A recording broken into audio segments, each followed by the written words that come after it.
Hello everyone. आइए आज का टॉपिक स्टार्ट करते हैं। टॉपिक है हमारा राग वर्गीकरण। वर्गीकरण का अर्थ है विभाजन करना, अर्थात अलग अलग हिस्सों में बांटना। राग वर्गीकरण को 3 प्रकार में बांटा गया है: प्राचीन काल, मध्यकाल और आधुनिक काल। आज हम प्राचीन काल में जितने भी राग वर्गीकरण हुए हैं उसके बारे में बात करेंगे। सबसे पहले हम देखते हैं राग वर्गीकरण की डेफिनेशन क्या है। राग वर्गीकरण से अभिप्राय विभिन्न आधारों पर रागों का अलग अलग विभाजन है। संगीत के भिन्न भिन्न विद्वानों ने अपने ज्ञान के आधार पर रागों की अलग अलग संख्या निर्धारित की है। आप जितने भी राग वर्गीकरण पढ़ेंगे उसमें आपको रागों की अलग अलग संख्या देखने को मिलेगी जो अलग अलग विद्वानों के द्वारा की गई है। कवि लोचन जी ने 75 रागों का उल्लेख किया है, रामा माते जी ने 61 और वेंकट मुखी जी ने गणित के आधार पर रागों की संख्या 72 मानी है। विभिन्न आधारों पर रागों का वर्गीकरण निम्नलिखित है। सबसे पहले जो हमारा वर्गीकरण हुआ, जाति वर्गीकरण हुआ, जो कि प्राचीन काल का वर्गीकरण है। जाति वर्गीकरण का मतलब जो है, आजकल जैसे हम राग गायन प्रचलित है उसी तरीके से प्राचीन काल में जाति गायन प्रचलित था। जाति और राग प्रायवाची शब्द है, मतलब नाम जरूर अलग अलग है लेकिन इनका जो अर्थ है दोनों का बिल्कुल समान है। जिस प्रकार आजकल राग गायन प्रचलित है उसी प्रकार ही प्राचीन काल में जाति गायन प्रचलित था। दोनों का जो अर्थ है प्राचीन काल में और आधुनिक काल में, पहले प्राचीन काल में जाति गायन था लेकिन आधुनिक काल में राग गायन होता है, लेकिन सिर्फ इनके नामों में जरूर अंतर है लेकिन इनका अर्थ है वो बिल्कुल समान है। राग और जाति की परिभाषा भी समान है। भरतकृत यानी भरत के द्वारा नाट्य शास्त्र में जाति की व्याख्या में कहा गया है कि स्वर और वर्ण से युक्त रचना को जाति कहते हैं। जाति की डेफिनेशन क्या हुई, भरत ने जो दी थी, स्वर और वर्ण से युक्त रचना को जाति कहते हैं। और हमने राग की जो डेफिनेशन की थी उसमें क्या था, जो ध्वनि स्वर और वर्ण से विभूषित हो वो राग कहलाते हैं। तो ज़्यादा अंतर नहीं है परिभाषा में भी। इनकी संख्या 18 है। जातियों की संख्या कितनी मानी गई है, 18। ये पहले HBSC में क्वेश्चन पूछा जा चुका है कि जातियों की संख्या कितनी मानी गई है, 18।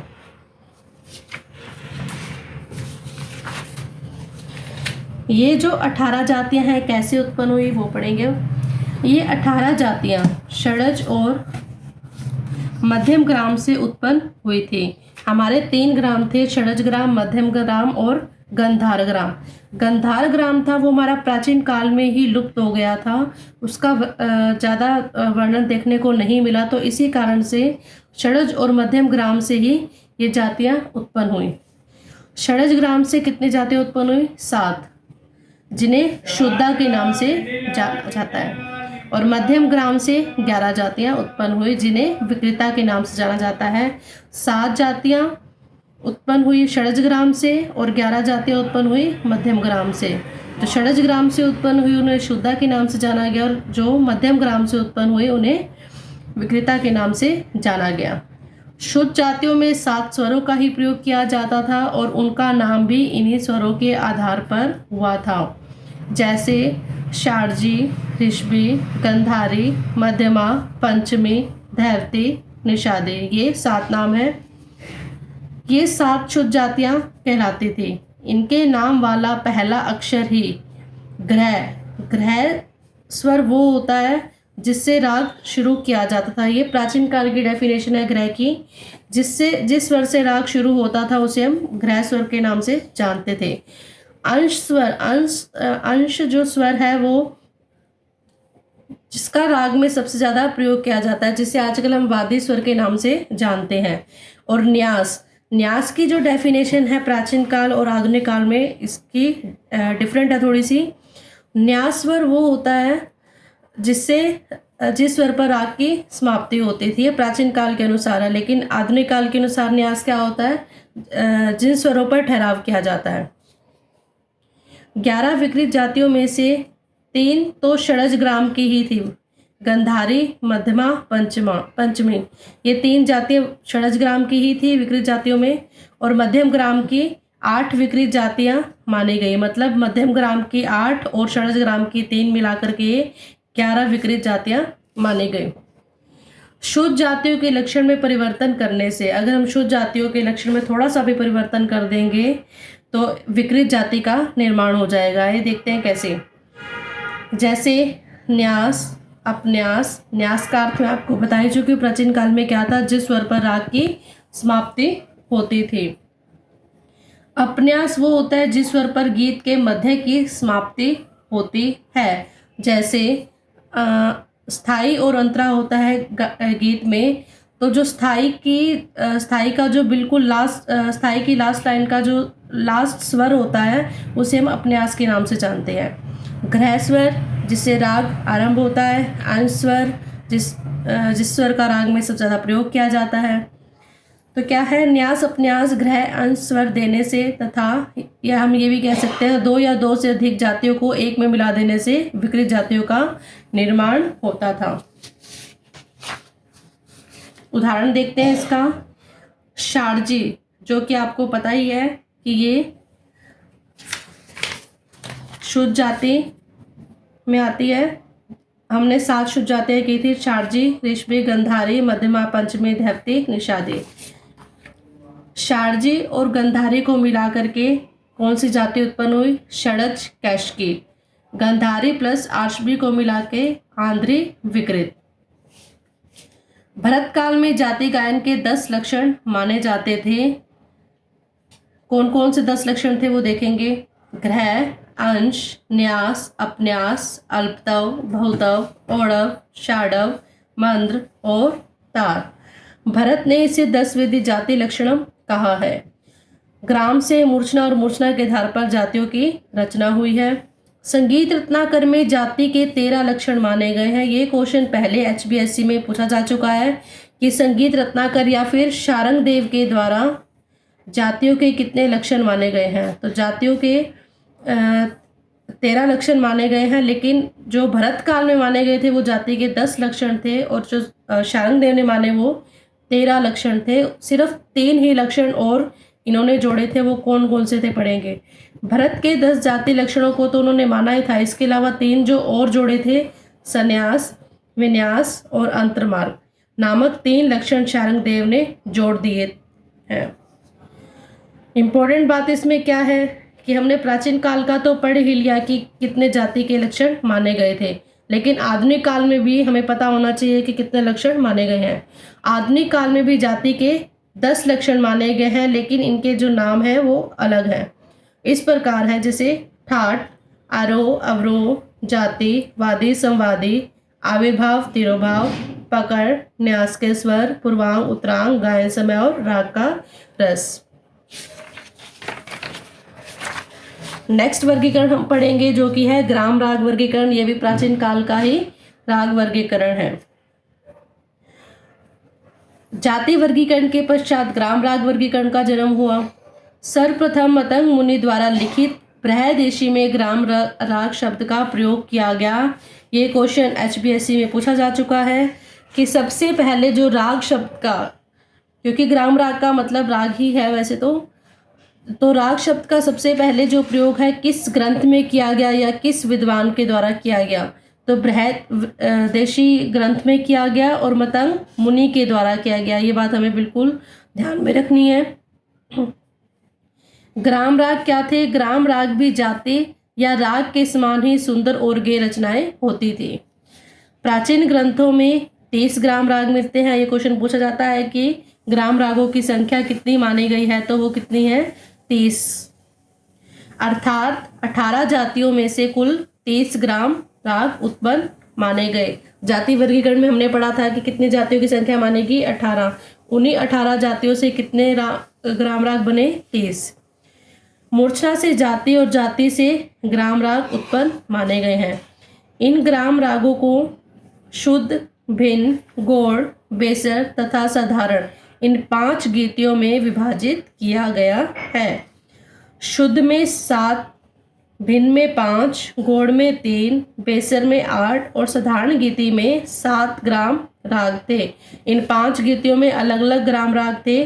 शुद्ध जातियों में 7 थे, भिन्न में 5, गौड़ में 3, बेसर में 8 और साधारण गीति में 7 ग्राम राग थे। ग्राम राग ही आगे चलकर आधुनिक रागों में विकसित हुए। नेक्स्ट वर्गीकरण पढ़ते हैं। शुद्ध, छायालग और संकीर्ण राग वर्गीकरण। ये जो वर्गीकरण है तीनों ही काल में रहा है, प्राचीन में भी रहा है, मध्य में भी और आधुनिक काल में भी, और इनकी परिभाषाओं में कोई भी चेंज देखने को नहीं मिलेगा आपको। भरत मतंग और शारंगदेव के ग्रंथों में शुद्ध, छायालग और संकीर्ण राग वर्गीकरण भी हमें देखने को मिलता है। ये वर्गीकरण व्यवहार में आज भी परोक्ष या परोक्ष रूप में पाया जाता है। सबसे पहला है हमारा शुद्ध राग वर्गीकरण। शुद्ध राग वर्गीकरण में क्या होता है, जिन रागों में शास्त्र के नियमों का प्रयोग हो उसे शुद्ध राग कहते हैं। प्राचीन ग्रंथों के अनुसार शास्त्रीय नियमानुसार गाए जाने वाले रंजक राग, मतलब ऐसे राग जिनको हम शास्त्रीय नियम के अनुसार गाते हैं, वो हमारे क्या कहलाते हैं, शुद्ध राग। शुद्ध रागों के गायन वादन में किसी दूसरे राग की आवश्यकता नहीं पड़ती, अपितु पूर्ण रूप से अपने ही स्वरों के द्वारा प्रदर्शित होता है। मतलब ये राग स्वतंत्र होते हैं, उन पर किसी दूसरे राग का कोई प्रभाव नहीं होता। तो क्या शुद्ध राग की डेफिनेशन होगी, ऐसे राग जिनको शास्त्रीय नियमों के अनुसार गाया जाए या फिर जिन रागों में शास्त्र के नियमों का प्रयोग होता है उसे हम शुद्ध राग कहते हैं। आतिया बेगम लिखती हैं, शुद्ध उन रागों के नाम हैं जिनके स्वर अपनी मौलिक शुद्धता में चले आ रहे हैं। शुद्ध राग स्वतंत्र होते हैं। बिलावल और तोड़ी शुद्ध राग के अंतर्गत आते हैं। छायालग राग, जैसे कि आपको नाम से थोड़ा सा पता चल रहा होगा, जब कोई राग दो रागों के मेल से बनता है या फिर जिन रागों के गायन वादन में दूसरे राग की छाया आए वो क्या कहलाते हैं, छायालग राग। ऐसे राग जिनके गायन वादन में दूसरे राग की छाया आ जाए वो छायालग राग कहलाते हैं। तिलक और कामोद छायालग राग के अंतर्गत आते हैं। संकीर्ण जो राग हैं वो शुद्ध और छायालग रागों के मिश्रण से बनते हैं। जिन रागों में 2 से अधिक अर्थात शुद्ध और छायालग रागों का मिश्रण होता है वे संकीर्ण राग कहलाते हैं। पीलू और भैरवी संकीर्ण राग के अंतर्गत आते हैं। इसके बाद जो वर्गीकरण हुआ, संगीत रत्नाकर का राग वर्गीकरण, इसको हम 10 विधि वर्गीकरण के नाम से भी जानते हैं। तो आइए पढ़ते हैं। संगीत रत्नाकर का जो राग वर्गीकरण है वो शारंगदेव के द्वारा किया गया है। 13वीं शताब्दी में पंडित शारंगदेव ने अपने ग्रंथ संगीत रत्नाकर में समस्त रागों को 10 वर्गों में विभाजित किया। ये उनके नाम हैं। इन नामों को आप सीरियल वाइज ही करेंगे। ग्राम राग, राग, उपराग, भाषा, विभाषा, अंतर्भाषा, रागांग, भाषांग, उपांग और क्रियांग। इसमें पहले 6 वर्ग जो हैं यानी कि 1 से लेकर 6 तक, इनको हम मार्गी संगीत अथवा गंधर्व संगीत के अंतर्गत आते हैं। और अंतिम जो 4 हैं, ये 4 रागांग, भाषांग, उपांग और क्रियांग, ये देशी संगीत अथवा गान के अंतर्गत आते हैं। गंधर्व संगीत का जो प्रयोग है गंधर्व के द्वारा किया जाता था, यानी कि देवी देवताओं के द्वारा किया जाता था। और देशी संगीत वो होता है जो लोगों की जन रुचियों पर आधारित होता है, मतलब जो लोगों के द्वारा प्रयोग किया जाता है वो हमारा देशी संगीत होता है।